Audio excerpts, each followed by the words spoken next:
that being said, what is you all's perspective of what is happening today with our first-time home buyers in our local market? Is it the idea that there isn't inventory out there for them? The inventory that is there, the payment is still unaffordable because of the tax and insurance rising compiled with the higher interest rates?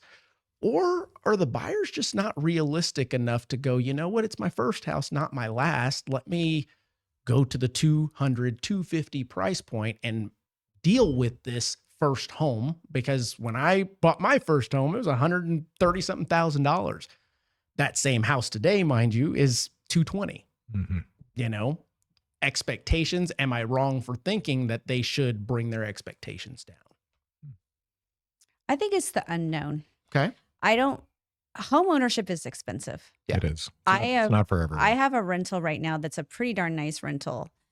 And I just spent $12,000 in repairs to make this buyer happy to get out of it. And it's a lot. Yeah. Eric, it's like, you're right. Taxes, insurance all have gone up, but so have the costs. Air conditioners are twice as expensive as they were. Refrigerators are twice as expensive as they were. So it's every kind of cost involved in a home is more expensive. Sure. And, you have your big ticket items like your roof, your AC, your hot water heaters, but then you got those other nuances like a garbage disposal.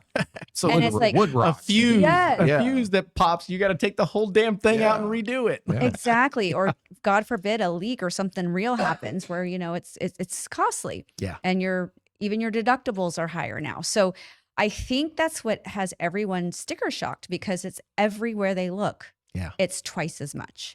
And so I look at the rates and I think they're totally normal. Right. These aren't even high. Right. It's not the rate, it's all the other stuff. Yeah. And so it's a quandary, because an older home, like you said, lower your expectation, get into an older home. Well, then you might have a maintenance nightmare. You're on the money. And so that's real hard money. Yeah. It's like I can roll everything into a brand new home, and at least I know it's pretty good for 10 years and I don't have to worry about anything crazy coming up. Yeah. And I think that's what a lot of buyers have to weigh out right now. That's a good point. That is a great point. I think the challenge, because I agree wholeheartedly with her comment, and I think the challenge that some people have is builders right now, they're giving away the farm. Yes. They're buying down rates, they're doing all of this stuff. But if their agent is not asking the right questions, like, what is your 5-year plan, family? Right. What is your 10-year plan, family? If they're going to be moving very quickly, especially in San Antonio, because we're a big military city, they could get, their orders to transfer. And let's just say they are the first ones into a brand new development, they're screwed. Absolutely. They're screwed. Yeah. They're already upside down. They're not going to be able to sell successfully. And that's the part where I'm just going to say it. Please. Like I feel it. I see all these agents that are selling brand new entry-level homes, and they're giving away all of these gifts like barbecue pits and TV sets and all this other stuff. And it's like, if you were, if I'm your agent, this is what you get. Well, it's because you probably got a 6% commission on that. 8, So true. 10. Yeah, $350,000 house. Yep. And that poor couple, they're going to be buried in that home. Yeah. So is that doing the right thing? I don't know. You have to have the conversation. Perhaps they did. I hope to God they had the conversation. Yes. Because we've seen it more often than not, where someone calls us to list their home and it's like, oh, wow, you're off of Petranco. Good luck. Good luck. I love you, but good luck. Yeah. We got to be real with you. Yeah. And a lot of times they did not set them up for success. They set them up for failure. Correct. Yeah. Yeah. Yeah. And that's what I'm seeing quite a bit. Go ahead. Well, back to your point about lowering your expectations. This is where I get frustrated with this generation of new home buyers or first-time home buyers, is that they want the new home look. Yes. They want the updates. Yes. I saw a house the other day and I'm like, this house's roof is brand new.